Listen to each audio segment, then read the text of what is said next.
پورے U P کو ہلا کر رکھ دینے والا ڈی ایس پی ضیاء الحق قتل کیس، 11 سال بعد آج ملے گا انصاف۔ ناظرین کرام، آج 9 اکتوبر سن 2024 ہے۔ ایک اہم خبر آپ کے سامنے بیان کی جا رہی ہے۔ اتر پردیش کے پرتاپ گڑھ سی او ضیاء الحق قتل کیس میں قصوروار پائے گئے 10 ملزمان کو آج لکھنؤ کی سی بی آئی کی خصوصی عدالت میں سزا سنائی جائے گی۔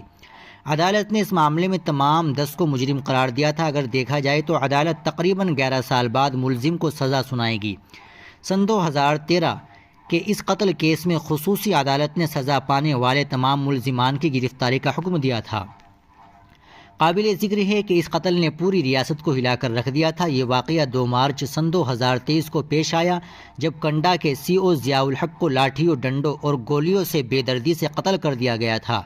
عدالت نے جن لوگوں کو مجرم قرار دیا ہے ان میں پھول چند یادو، پون یادو، منجیت یادو، گھنشیام سروج، رام لکھن گوتم، چھوٹے لال یادو، رام آسرے، منا پٹیل، شیو رام پاسی اور جگت بہادر پال عرف بلے پال کے نام سے شامل ہے۔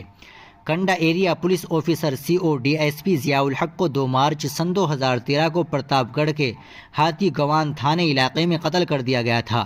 ضیاء الحق کی بیوی پروین آزاد نے اس قتل کیس میں سابق وزیر رگھو راج پرتاپ سنگھ عرف راجا بھیا پر بھی الزام لگایا تھا۔ حالانکہ سی بی آئی نے ان کے حق میں حتمی رپورٹ داخل کرتے ہوئے انہیں کلین چٹ دے دی تھی۔ پروین نے سی بی آئی کی حتمی رپورٹ کو احتجاج عرضی کے ذریعے سی بی آئی عدالت میں چیلنج کیا تھا، جس کے بعد سی بی آئی عدالت نے 8 جولائی سن 2014 کو اپنے حکم میں سی بی آئی کی تحقیقات پر سنگین سوالات اٹھائے تھے۔ اس کے علاوہ عدالت نے پروین کی طرف سے درج ایف آئی آر کی پیشگی تحقیقات کا حکم دیا تھا اور حتمی رپورٹ کو مسترد کر دیا تھا۔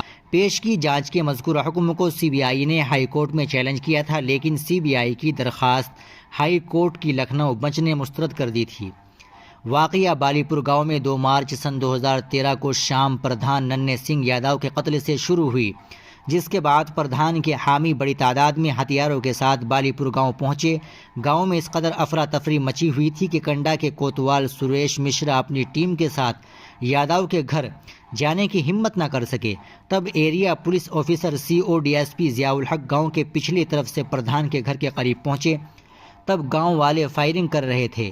فائرنگ سے خوف زدہ ہو کر سی او ضیاء الحق کی سیکورٹی کے لیے تعینات گنر عمران اور ایس آئی کنڈا وینے کمار سنگھ کھیت میں چھپ گئے۔